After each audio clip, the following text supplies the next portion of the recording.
Rather lads, welcome back to Cossy's Arsenal podcast. My name is Cossy. Good morning, good afternoon, good evening, wherever you are in all parts of the world. Welcome back to the channel. Welcome back to a brand new video. We're going to be diving into the latest around Arsenal, especially Mikel Arteta's press conference and the injury update. Bukayo Saka, Thomas Partey, Gabriel Jesus, and Emile Smith Pro. I think there are a few quite positive stories around our injury update. I think the big problem is Gabriel Jesus, but the rest of the players look like will be back within a very, very short period of time. This is the time where we need everybody to be on board. This is the time where we need every single player to be on board. Because look, we have a couple of games coming in every 2-3 days. We played Manchester City on Wednesday, then we played Aston Villa away on a Saturday, early kickoff, and then next Saturday we have Leicester, and then on Wednesday we will have Everton, and then on Saturday again we will have another game. Remember, the Europa League is also coming up, so it looks like if there is a time where we can avoid injuries, this could be the time. But of course, also Mikel Arteta has been giving some advice to Bukayo Saka. We'll be looking at that in this video. And he says, if you're top player, then you're going to get used to being kicked around every single game, every 3 days, because that is what you are. You'll be kicked in training. You'll be kicked, in matches. You have to live with that. Hit the like button, smash the like button, subscribe to the podcast as well, and of course in the comment section I would love to bring this to your to your debate.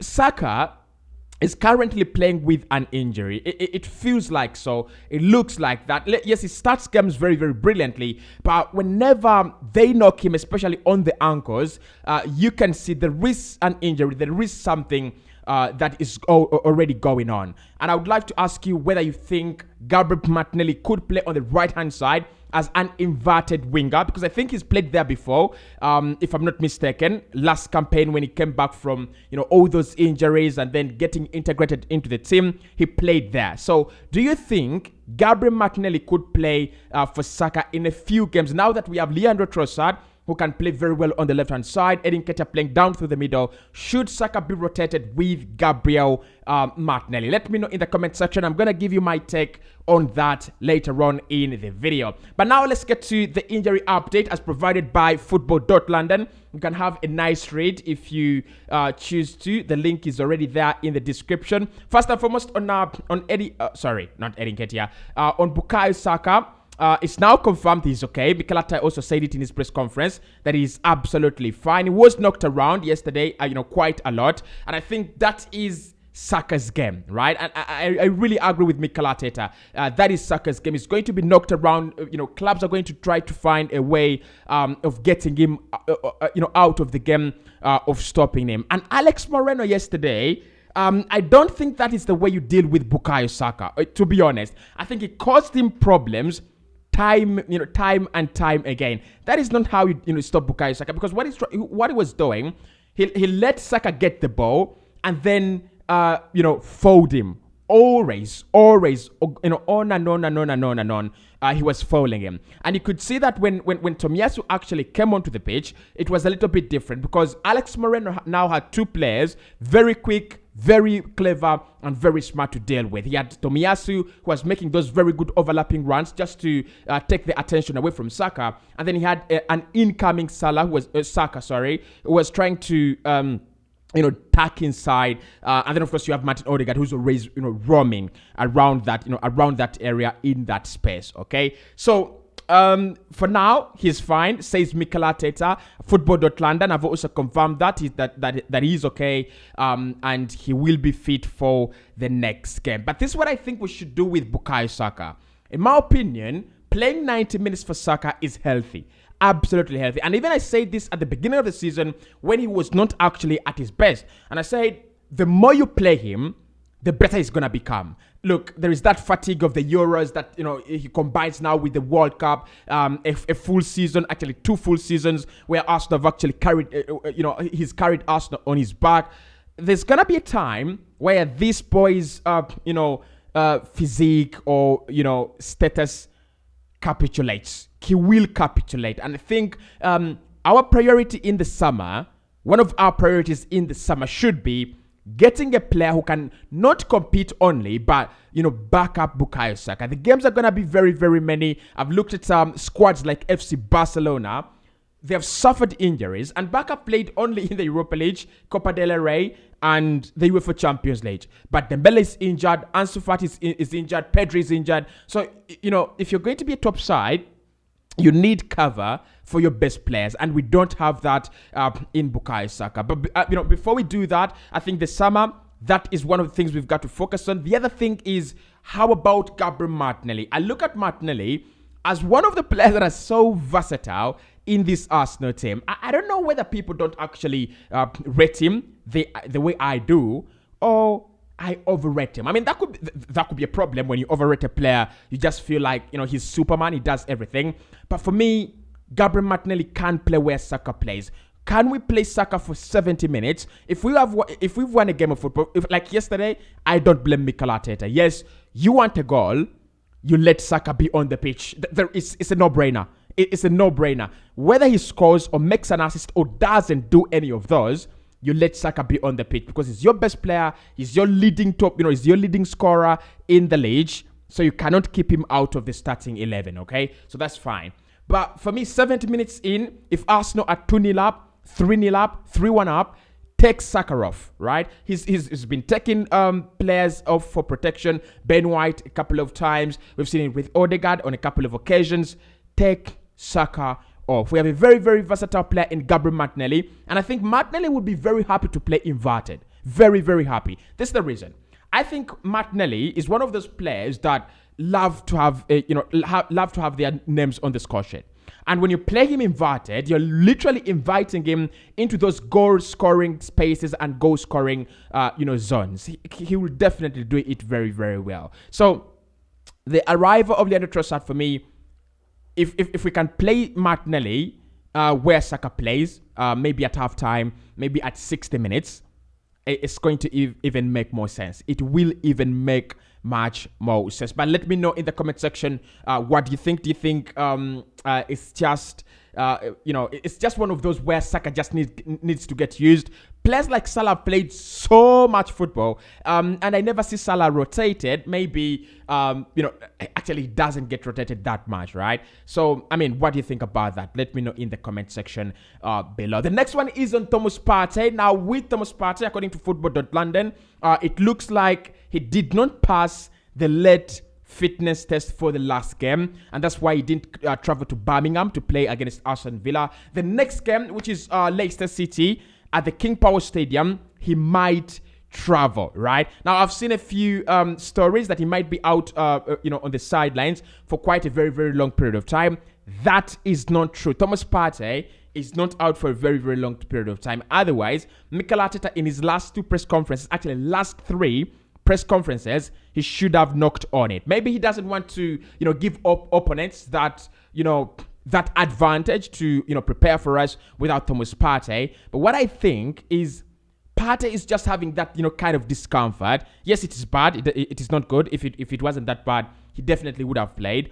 And the problem is we played him in the Manchester City game, FA Cup game, with that injury. It's now costing us. It's now absolutely coming back to bite us. But look, I expect him to play against Leicester City, right? I expect him to play against Leicester City, or the worst, he will play against Everton at the Emirates Stadium, right? Leicester City might come a little bit early, and Mikel Arteta, after Jorginho having a very, very good game, he might want to reward him with another start, another confidence booster. That's all right. But after that, definitely, then Thomas Partey must come back into the side. So he's not going to be out for a very long time. Mikel Arteta said he missed. Actually, he was late on the late fitness test, so he couldn't play in this game. Of course, the Manchester City game, that wasn't very, very good. But let's wait and see if Thomas Partey will be back by the weekend. Gabriel Jesus is the one that is interesting. Is the one that is interesting for me, because with Gabriel Jesus, we were told, according to, we were in December by then, and everybody said, oh, he might be back by the time Arsenal play Leicester City. Well, guess what? We play Leicester City next Saturday, 3 p.m. UK time, 5 p.m.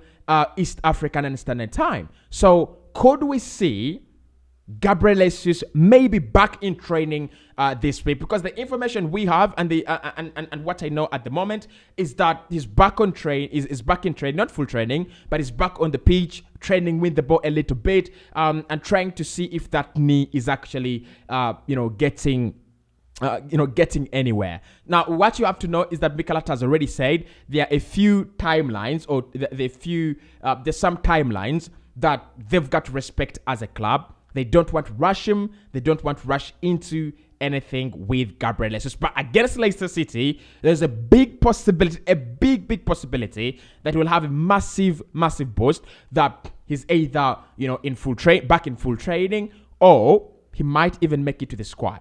I mean, I'm just going to leave it there to be speculative, but let's wait and see. For Emile Smith-Rowe, according to Football London, he is back. He was among the substitutes, of course, for the Tottenham Hotspur game. But after that, he's actually not appeared anywhere. But he was on the bench for that game, wasn't he? For the Aston Villa game, and I thought he was gonna bring him on when he took off. When he took off Granit Xhaka, but he brought Fabio Vieira, who was really exciting for me. My cheeky little, Fabio Vieira, right? So let's wait and see with Emile Smith-Rowe if he will play against Leicester City. I think with Emile, it's just about when the manager feels okay, he plays him, but he's absolutely back. Now the rest of the players, it doesn't look like they are in line to be back very soon. Some of the few quotes from Mikel Arteta in his press conference. He was asked about the emotions after the match, and he said now it's difficult because it's a roller coaster and very emotional at the end. I think we showed a lot of resilience, character, and quality. The context of the game was difficult with the performance that we had against City and getting nothing out of it. Then having to come here less than 72 hours later and finding ourselves a goal down after 5 minutes. We had to play the next 90 minutes, and we had some difficult periods during the first half. Individually, we broke the level right down and stopped doing the simple things right. After halftime, we said we have to raise the individual level. We have to look at we have to look at each other in the face, and we have to do much more if we wanted to come out and win this game. We altered one or two things, and then we produced a very strong performance, and probably should have won it earlier than we did. Right? I think he's right there. At halftime, there were so many mistakes. There were so many poor performances from our players.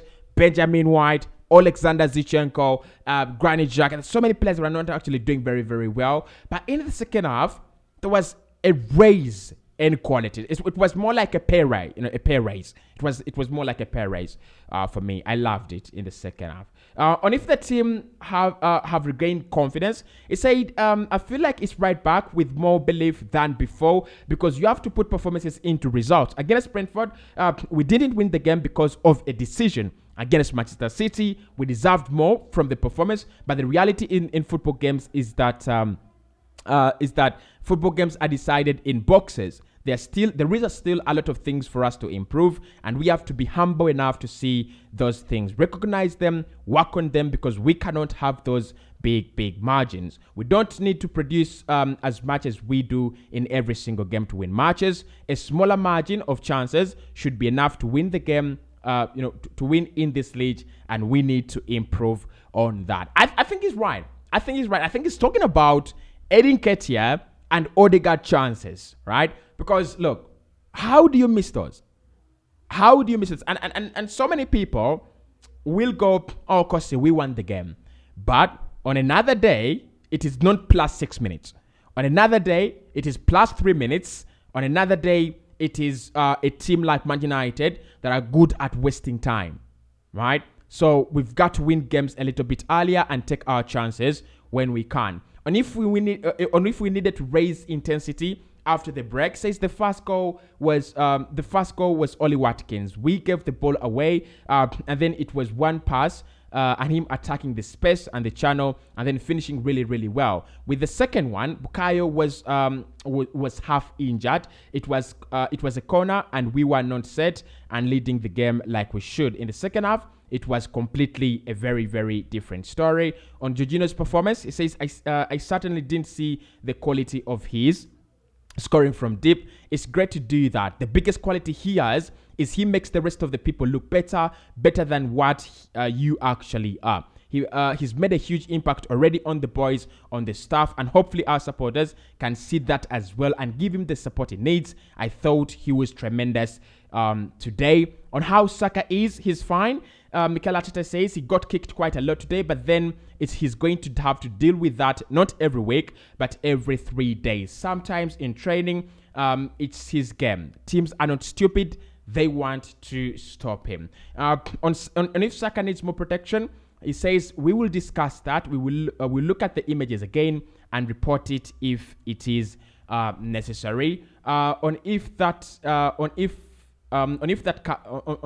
was the comeback of champions, he says you have to, at some stage, you are going to win games in the 94th minute or 96th minute. You are going to have to score from set plays. You're going to have to score when you're down to 10 men. It's about winning in any context. So that's Mikel Arteta and the press conference. Nothing much to pick out apart from Saka's injury and the mentality, right? Of course, he also talked about Gabriel Martinelli, and he was asked if that was the response he wanted from Gabriel Martinelli, and he said he wasn't dropping him, right? He played every single minute. We have 3 21-year-olds leading the front line, which is actually interesting. That's unheard of. Leo's been doing really, really well, and we needed that impact in the game as well. So that's it from me. I'll be back to talk about the title charge and the Qatar. Why I think actually we need a takeover. Wait for that one. See you soon.